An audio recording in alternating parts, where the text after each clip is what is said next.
کہ جب بھی کوئی سوشل چینج آتی ہے تو سب سے پہلے جو کمزور طبقہ ہوتا ہے وہ اٹریکٹ ہوتا ہے اس سوشل چینج کی طرف، کیونکہ انہیں اس میں حقوق بھی نظر آتے ہیں. جیسے آج کل ایک انکار حدیث کا بھی فتنہ چل رہا ہے معاشرے میں، اور جاوید احمد گامدی انکار حدیث نہیں کرتے، لیکن کچھ ایسے لوگ موجود ہیں جو ٹوٹلی حدیث کو انکار کر دیتے ہیں. وہ کہتے ہیں کہ حدیث جو ہے وہ بعد میں جمع ہوئی ہے. تو آپ نبی صلی اللہ علیہ وسلم کو ایک ڈاکیہ کی حیثیت دے رہے ہیں، اللہ معاف کرے، ایک پوسٹ مین. نبی صلی اللہ علیہ وسلم ایک پوسٹ مین تھے جو بس قرآن لے کر آئے ہاتھ میں اور پوری دنیا کو دے دیا، یہ لو قرآن خود ہی پڑھو خود ہی سمجھو. کیا یہ حیثیت ہے اللہ کے نبی صلی اللہ علیہ وسلم کی؟ Is that even logical? اتنی بڑی بات کو یہ کہہ کر رد کر دینا کہ نہیں جی نہیں، تو 200 سال بعد جمع ہوئی ہے. تو دس از دا فتنہ، اور یہ نان سینسیکل بھی بات ہے. It doesn't make sense. 100% music آج کا اللہ کے رستے سے ہٹاتا ہے. I can prove to you. Music ایک ایسا سبجیکٹ ہے کہ آئی وش کہ میں اس پہ کوئی ہلکی بات کر سکتا اور کوئی لچک دے سکتا، لیکن اس کو میں نے اتنے اینگل سے اسٹڈی کیا ہے کہ میں کہیں سے کوئی ہلکی بات نہیں کر سکتا. مجھے ایک سسٹر نے بڑا بلنٹ سوال کیا تھا ایک بار. انہوں نے کہا تھا کہ آپ کہتے ہیں قرآن سنیں، تو اس نے کہا آنیسٹلی مجھے قرآن سے کوئی لطف نہیں آتا. میں نے تلاوت سننے کی کوشش کیا، لیکن آنیسٹلی مجھے تو اس سے کوئی وہ لطف نہیں آتا. تو ظاہر ہے کہ جب دل بیمار ہے، honestly I have to be blunt, اور میں کیا کہوں، جب دل بیمار ہے پھر قرآن نہیں اثر کرے گا، قرآن شاید اٹریکٹ نہ کرے. تو اللہ تعالیٰ جب کسی کا نام مینشن کرتے ہیں تو that person must be very special. جیسے کئی ایسے لوگ قرآن میں مینشنڈ ہیں جو نبی نہیں تھے لیکن بہت رسپیکٹیبل تھے، جیسے کہ ذوالقرنین نبی نہیں تھے، لقمان نبی نہیں تھے، عزیز مصر کبھی اچھے الفاظ میں تذکرہ ہے قرآن مجید میں. ایک بار عبداللہ ابن مسعود اپنے اسٹوڈنٹ سے سوال کیا کرتے تھے کہ دنیا کے عقل مند ترین لوگ کون گزرے ہیں، تو اس میں وہ 3 لوگ بتایا کرتے تھے. عبداللہ ابن مسعود، ایک لقمان علیہ السلام، ایک عزیز مصر، اور تیسرا ابو بکر صدیق. یہ عبداللہ ابن مسعود کا ویو ہے. اور لقمان السلام تو اس لیے کیونکہ ظاہر ہے وہ تو فیمس ہیں بہت وزڈم میں، اور عزیز مصر اس لیے کیونکہ وہ کہتے تھے کہ عزیز مصر نے یوسف علیہ السلام کو پہچان لیا تھا، یعنی ایز اے چائلڈ انہوں نے پہچان لیا تھا، اسپیشل بچہ ہے، اور عقل مندی کی اس کو خرید کے، دیٹ از وائی. اور ابو بکر صدیق اس لیے کیونکہ وہ جب فوت ہو رہے تھے تو عمر بن خطاب کو ایسا کیلف بنا گئے تھے. تو یہ عبداللہ بن مسعود کا ویو ہے کہ اس میں بھی بڑا وزڈم ہے کہ وہ اس انسان کو کیلف بنا کر گئے جو بہت زیادہ ان کے لیے صدقہ جاریہ کا باعث بنے گا. تو دس از لقمان السلام. یہ کب کے تھے ان کے بارے میں کوئی ٹھوس رائے نہیں ملتی، لیکن ابن کثیر اور امام طبری، تفسیر ابن کثیر، یہ تفاسیر ہیں، وہ کہتے ہیں کہ یہ داؤد علیہ السلام کے دور کے تھے یا داؤد علیہ السلام کے بعد کے دور کے تھے. اور داؤد علیہ السلام جو ہے وہ ظاہر ہے he was the king of بنی اسرائیل. تو داؤد علیہ السلام کا دور کب ہے؟ موسیٰ علیہ السلام کے بعد بھی کافی 1000 سال بعد میرے خیال داؤد علیہ السلام کا دور ہے. تو یہ ان کے دور سے تھے. یہ ایک ویو ملتا ہے ہمیں، بٹ کب کے بھی تھے. ہمارا مقصد ہے کہ ان کی ٹیچنگ سے فائدہ اٹھانا. تو ان کے نام پہ سورہ ہے، اور اس میں لقمان علیہ السلام کی نصیحات ہیں اپنے بیٹے کو، بہت امپورٹنٹ، فل آف وزڈم. اور ان سے کئی قول بھی نقل ہیں لقمان علیہ السلام کے. تفسیر ابن کثیر میں امام ابن کثیر نے ان کے کچھ قول نقل کیے ہیں. کچھ سنا دیتا ہوں آپ کو. جیسے کسی نے ان سے پوچھا کہ واٹ از دا ریزن کہ آپ جب بات کرتے ہیں تو اتنے مجمع میں لوگ ہوتے ہیں، یعنی آپ کی بات سننے والے اتنے لوگ ہوتے ہیں. حالانکہ یہ عام سے چرواہے تھے اور کوئی ان کا فائنینشیل بیک گراؤنڈ اتنا اسٹرانگ نہیں تھا. زیادہ تر لوگ تو فائنینشیل بیک گراؤنڈ اسٹرانگ ہو تو لوگوں کے پیچھے جاتے ہیں. تو ان سے کسی نے سوال کیا کہ آپ کے جب آپ بات کرتے ہیں تو مجمع میں اتنے لوگ کیوں ہوتے ہیں؟ تو انہوں نے پھر 6 چیزیں بتائی تھی کہ دیکھیں حکمت کی وجہ سے، اللہ نے جو مجھے علم دیا ہے، حکمت دی ہے، اس کی وجہ سے. اور وہ 6 چیزیں انہوں نے بتائی: کم کھانا، کم سونا، کم بات کرنا، کم بولنا، اور جب بولنا سچ بولنا، امانت میں خیانت نہ کرنا، نظر کی حفاظت کرنا. یہ 6 چیزیں ان سے نقل ہیں، اور اس میں بھی بڑا وزڈم ہے اگر سوچا جائے. اور ایون جو حکیم ہے، اب میں ان کی بات کر رہا ہوں جو اوتھینٹک حکیم ہے، وہ بھی کم کھانا، کم سونا اور کم بات کرنے کو بڑی ترجیح دیتے ہیں. اور اس کا تعلق صحت سے بھی ہے، ہیلتھ سے بھی ہے. تو اس طرح کے ان کے اقوال بھی نقل ہے، لیکن جو اللہ تعالیٰ نے ان کی ایڈوائزز نقل کی ہیں وہ میں آپ کے سامنے رکھوں گا. شروع میں ایک بڑی امپورٹنٹ آیا ہے، وہ پہلے ہم ڈسکس کریں گے انشاءاللہ، تو ہم سٹارٹ سے ہی شروع کرتے ہیں۔ بسم اللہ الرحمن الرحیم۔ الف لام میم حروف مقطعات، ان کی حقیقت کیا ہے اللہ کو بہتر پتہ ہے، اور جب بھی حروف مقطعات آتے ہیں تو اس سے اگلی بات قرآن کی تعریف آتی ہے ہمیشہ۔ تلک آیات الکتاب الحکیم، کہ these are the verses of the wise book, یہ حکمت سے بھری کتاب کی ورسز ہیں، آیات ہیں۔ ہدی و رحمتا للمحسنین، اور یہ ہدایت ہے، رحمت ہے بہت بڑی، کس کے لیے؟ محسنین کے لیے۔ سورہ البقرہ میں متقین ہے، ہدی للمتقین، یہاں پر کیا ہے؟ ہدی و رحمتا للمحسنین۔ تو یہ اللہ نے ایٹریبیوٹس ہے کہ متقین جو ٹوٹلی سبمٹ کرتے ہیں اللہ کے آگے اور بچتے ہیں حرام سے بچتے ہیں اللہ کے ڈر سے۔ محسنین کون ہے؟ جو ایکسلنس کے لیول پر اسلام کو پریکٹس کرتے ہیں، یعنی نیکسٹ لیول، جیسے میں نے اس دن بھی ایکسپلین کیا تھا۔ الذین یقیمون الصلاۃ ویؤتون الزکاۃ وہم بالآخرۃ هم یوقنون، یہ وہی تھیم ہے جو سورہ البقرہ میں ہے۔ یعنی یہ کون لوگ ہیں؟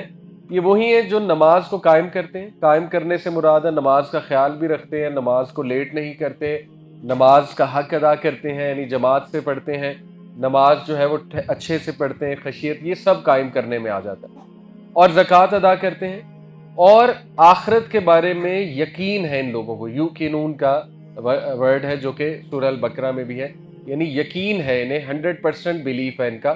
اولئک علی ھدی من ربہم واولئک ھم المفلحون، یہی لوگ ہیں جو رائٹلی گائیڈڈ ہیں اور یہی لوگ کامیاب ہیں۔ اب یہ بڑی خوبصورت آیات ہیں، اور صحابہ اس سے اتنا ریلیٹ اس لیے کرتے تھے کیونکہ اس دور میں صحابہ ور فیو، یہ بالکل شروع کی سورج میں سے ہے جب پرسیکیوشن چل رہی تھی، تو صحابہ جو ہے وہ زیادہ تر، میں نے اس دن بھی بتایا تھا، اس دور میں جو شروع کے 3-4 سال ہیں، تب غریب صحابہ زیادہ دین کی طرف تھے، اور ظاہر ہے کہ فائنینشلی کمزور لوگ زیادہ دین کی طرف اٹریکٹ ہوتے تھے، اور رائٹلی سو، کیونکہ جب بھی کوئی سوشل چینج آتی ہے تو سب سے پہلے جو کمزور طبقہ ہوتا ہے وہ اٹریکٹ ہوتا ہے اس سوشل چینج کی طرف، کیونکہ انہیں اس میں حقوق بھی نظر آتے ہیں۔ اور ویسے بھی اللہ نے صحابہ کے دل کو سلیکٹ کیا، جس کو پہلے گائیڈ کیا، ظاہر ہے اس میں کوئی خاص بات تھی تو اللہ نے اسے پہلے گائیڈ کیا، تو اس لیے صحابہ جب یہ آیات پڑھتے تھے تو انہیں کانفیڈنس ملتا تھا کہ ہم کامیابی پر ہیں۔ اور اللہ تعالیٰ نے جیسے سورہ کہف میں بھی کہا نا کہ اے نبی تمہاری نظر ان لوگوں کی طرف نہ جائے جو صبح شام جو ہے وہ مٹیریل باتیں کرتے ہیں، مادہ پرستی کی بات کرتے ہیں، بلکہ تمہاری توجہ انہی کی طرف رہے جو صبح شام اپنے رب کو یاد کرتے ہیں۔ تو اس سے بھی ثابت ہوتا ہے کہ اللہ تعالیٰ کامیابی کی ڈیفینیشن شروع میں ہی بنوا رہے ہیں، تاکہ بعد میں جا کے یہ لوگ جب ان پہ آزمائشیں ہیں، آگے ظاہر ہے جہاد ہونی ہے، جنگیں ہونی ہیں، تو یہ کریکٹر بلڈنگ کے اوپر جو ہے نا بہت زبردست آیات ہے، اور لقمان علیہ السلام کی بھی جو نصیحات ہیں وہ بھی کریکٹر سے ریلیٹڈ ہے۔ یہ آیا جو ہے اس پہ میں تھوڑی زیادہ روشنی ڈالوں گا۔ وَمِنَ النَّاسِ مَن يَشْتَرِي لَهْوَ الْحَدِيثِ لِيُضِلَّ عَن سَبِيلِ اللَّهِ بِغَيْرِ عِلْمٍ وَيَتَّخِذَهَا هُزُوًا، لوگوں میں کچھ ایسے بھی ہیں جو لہو الحدیث خریدتے ہیں، who buys the amusement of speech، لہو الحدیث، لِيُضِلَّ عَن سَبِيلِ اللَّهِ بِغَيْرِ علم، تاکہ دوسروں کو اللہ کے راستے سے گمراہ کریں بغیر علم کے، وَيَتَّخِذَهَا هُزُوًا، اور and who takes it in ridicule، تاکہ وہ اللہ کے دین کو ریڈیکیول میں لیں۔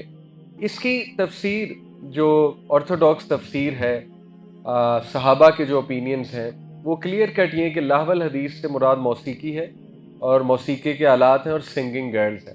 عبداللہ ابن مسعود نے 3 بار قسم کھا کے کہا اس سے مراد سنگنگ گرلز ہیں، اور اس سے مراد موسیقی کے آلات۔ لہو الحدیث جنرلی مینز فالس اسپیچ یا امیوزمنٹ، فالس امیوزمنٹ، غلط انٹرٹینمنٹ جو انسان کو اللہ کے راستے سے دور کرتی ہے۔ تو اسکالرز جو ہمارے اہل سنہ والجماع پورا جو ایک گروپ ہے اسکالرز کا، وہ اس آیا کو یوز کرتے ہیں میوزک کی حرمت کے لیے، کیونکہ جب یہ سوال پوچھا جاتا ہے کہ قرآن میں میوزک کی حرمت کہاں ہے، حدیث میں تو چلے صحیح بخاری میں آ گئی، قرآن میں کہاں پر ہمیں ملتا ہے، تو قرآن میں وہ یہ والی آیا کو کوٹ کرتے ہیں کہ دس از دا آیا جس میں کلیئر میوزک کی حرمت ہے۔ اب اس میں ڈفرینٹ سکولز آف تھاٹس کے ڈفرینٹ اوپینینز ہیں، جیسے آج کل میں کوٹ کر دیتا ہوں، ضروری ہے، جاوید احمد غامدی صاحب جو ہے ان کا ایک پورا اسکول آف تھاٹ ہے، اور وہ ایک رسپیکٹیبل پرسنالٹی ہیں، ظاہر ہے بزرگ شخصیت ہیں، اور علم ہے انہیں، ہم نہیں کہتے علم نہیں ہے، ماشاءاللہ دین کی خدمت وہ بھی کر رہے ہیں اپنے اینگل سے، لیکن یہ کہ ان کی اپروچ بہت ڈیفرنٹ ہے، وہ اپروچ سمجھنا ضروری ہے۔ دیکھیں، قرآن مجید سے کوئی چیز اخذ کرنی ہے، حدیث سے کوئی چیز اخذ کرنی ہے، یا ہم نے